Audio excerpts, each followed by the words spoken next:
James Wan is fantastic. He is very, very clear about what it is that he wants. And he has the ability to have that kind of strength and that clarity about putting his vision on the screen and at the same time be very collaborative.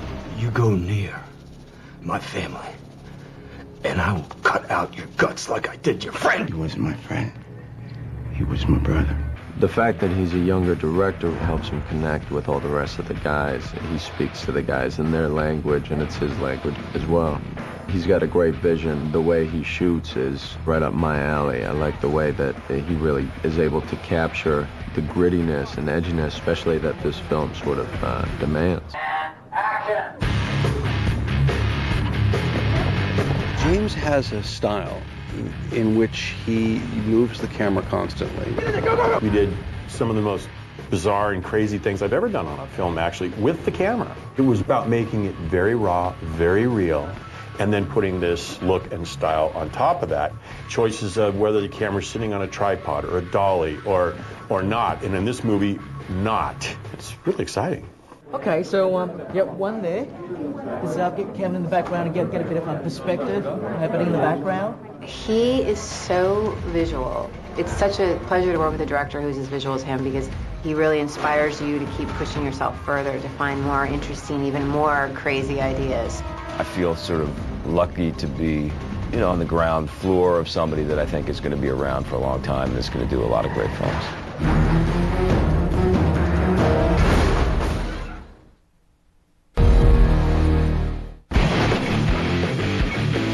One of the things that attracted me to the script was the character of Nick Hume, played by Kevin Bacon. The thing I liked about the character was I felt that there's a great character arc, starting him off as this everyday husband, dad, office guy. See what you miss when you don't come home? Yeah, well, at least they're not throwing food. My character is not, for the first part of the film, a traditionally heroic character. He doesn't start out as a badass. He kind of transforms through the film into that. The scene that really shows that transformation is the scene where he's arming himself, prepping, all his guns. Here's a guy who's never fired a gun before. He's got a manual, on how to use a firearm. He's looking at the gun, like it's some strange alien thing, right? And he's trying to work it out, but at the same time, he's transforming and becoming one of these guys. And the ultimate depiction of that is, he ends up shaving off all his hair, He physically transforms and he becomes looking like one of these gang members. And I think that was part of the appeal for Kevin, to play someone that, he could literally change, from one side of the coin to the other side of the coin. Yeah, it's the kind of stuff that actors love, and it gives them a lot of fun things to play with.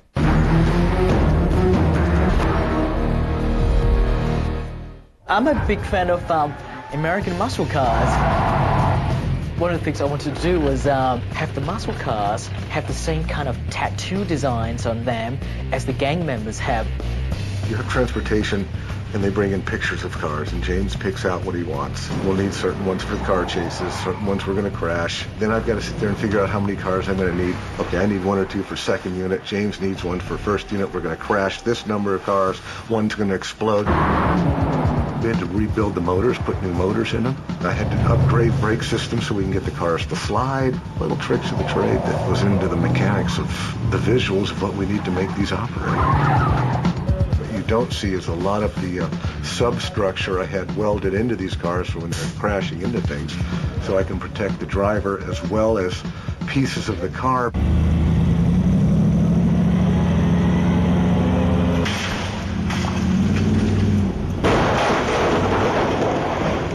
On a huge budget picture, sure, you can go out and buy 6 of these and blow them up. On a medium budget picture like ours, you want to be careful. We want to get everything done and save that for last.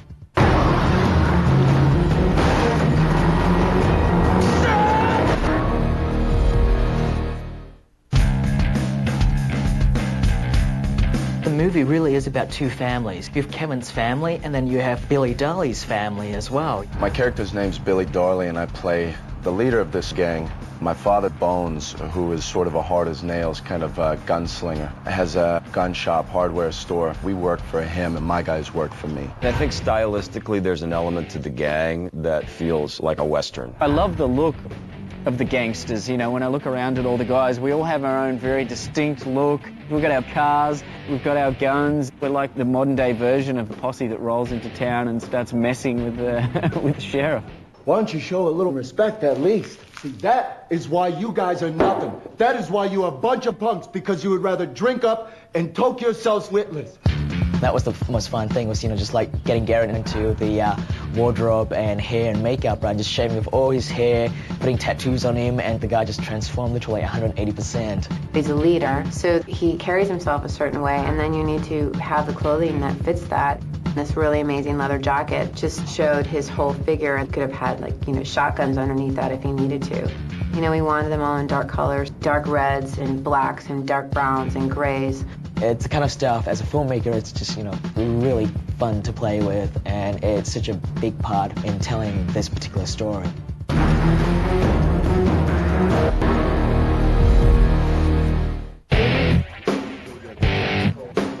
A big part as to why I picked this film is it allows me to branch out a bit and do something a bit different from the horror films that I'm well known for, and tackle another movie in a genre that I also love, which is action thriller. It's always interesting but nerve-wracking to move genres, but again, sitting with James and spending hours with him in pre-production, it was pretty clear that we were in sync as to what we wanted to make. I'm a big fan of the revenge genre. I like some of the classic revenge films from the 70s and the early 80s. I've always kept an eye out for a movie that is kind of like in this vein, like Rolling Thunder, Death Wish, or even Mad Max, for that matter.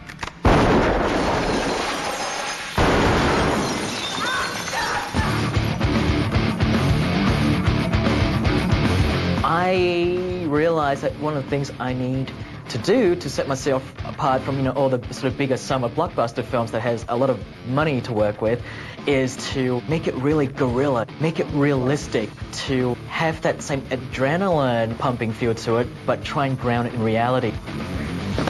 It's very easy for the horror movie directors to just kind of stay in the, you know, in that genre. And his commitment to do something that was not horror, I was, you know, really impressed with.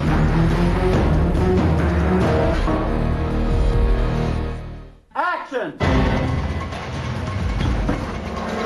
The chase starts off in the middle of a busy city street. Kevin runs for his life through back alleys, into the kitchen of a restaurant, through a basement, out into a parking garage.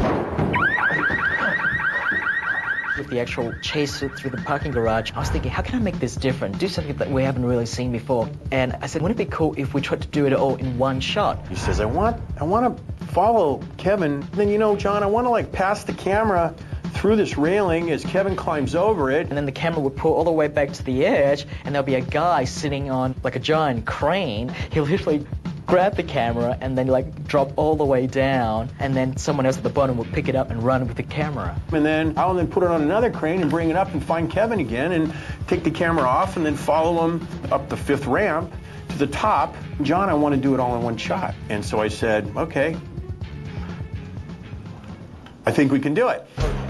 We built a little rig, I guess you could call it, and it was a rectangle with bars, and you could literally grab it and pass it. It ended up being 7 operators, 2 different camera assistants, 2 cranes, passing the camera off to the 2 cranes and back to operators. I had to be at Video Village and try and coordinate all of it with a walkie-talkie. But it was so tricky because you could have all this great stuff leading up to the very last moment, but at that very last moment, if the timing was off, guess what? You have to start over again.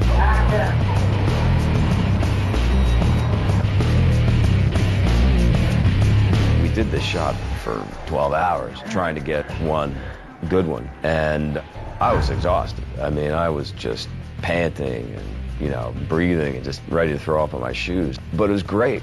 This is an amazing, amazing sequence, and this one shot, I have to say, is pretty cool.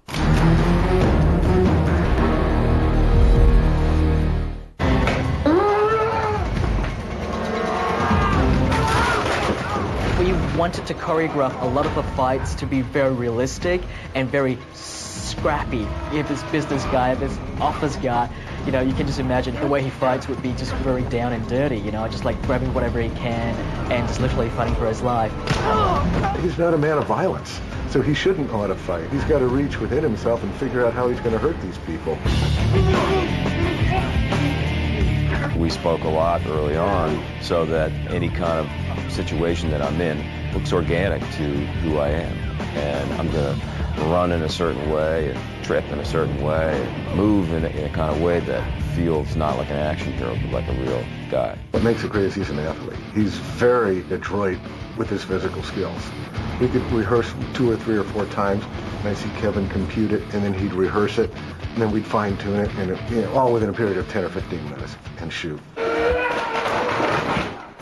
One of the scenes is when Garrett Hedlund and his gang comes to Kevin's house to get to him. One of the things I really wanted to do, and Kevin is so good about this, was I really wanted to film it in such a way where you would see like the bad guys there shooting at him and the shots hitting the wall, but with Kevin in the same frame as well. So like you watch it and you go, oh my goodness, that's really him in danger there. I like to experience as much safely of the physical life of the character as possible, whether it comes to fighting or running or jumping or whatever it is. The minute you say action, I mean that emotion's there. He just turns it on. That's a pro.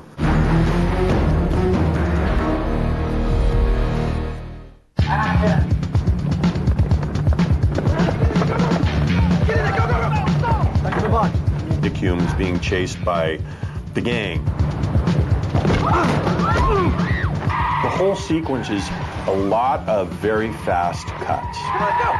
One of my aims was to shoot action scenes in a very realistic way. I wanted the chase to be guerrilla style, shot from the hip. It's got a very documentary feel to it, in a way that we're sort of not used to seeing action scenes in a very traditional Hollywood action film. It was something that we discussed in the beginning for a lot of these foot chases. You keep the cameras moving, you're going to keep the audience moving with it. We used this rig called the rickshaw, which is basically bicycle tires and a rickshaw-looking like thing that our grips built. And we put our camera operator in it because there's no way we could have kept up if we couldn't have a cart. We also use this thing called a mule. That's like a 4x4 fast golf cart with a good suspension. And so we could rig cameras all around that. You could go really fast, really quick, so you could get close safely to, say, Kevin or the gang members running.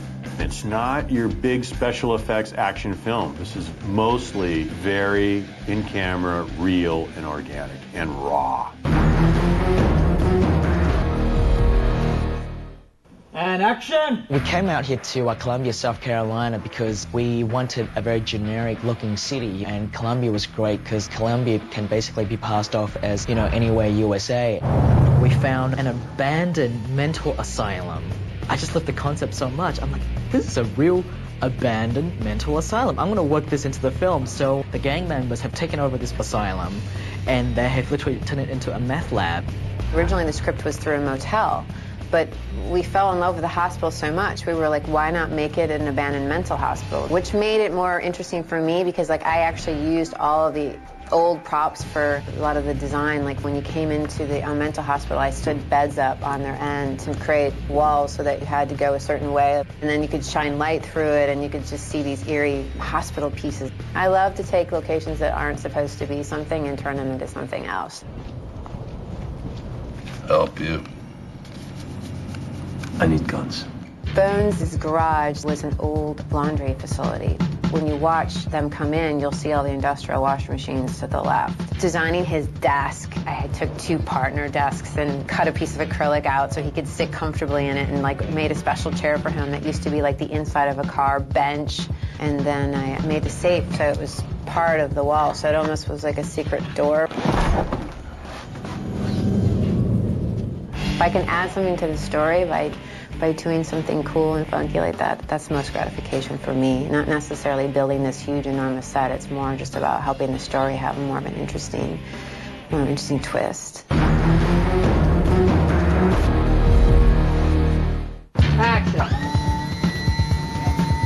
The piece leads into a fight inside a car that starts to roll back towards the edge of the structure, leading up to the car going over the edge. I wanted to show some of the shots kind of like in wide shots, so we came up with a way of driving the car, but without being seen. I'm actually in the trunk. The back seat's behind me, so all the foot pedals have been moved into the trunk. And that way you can have cameras all around this car. It looks like the car is drifting when in fact it's him driving it. He could literally slam on the brakes if it gets too close to the edge.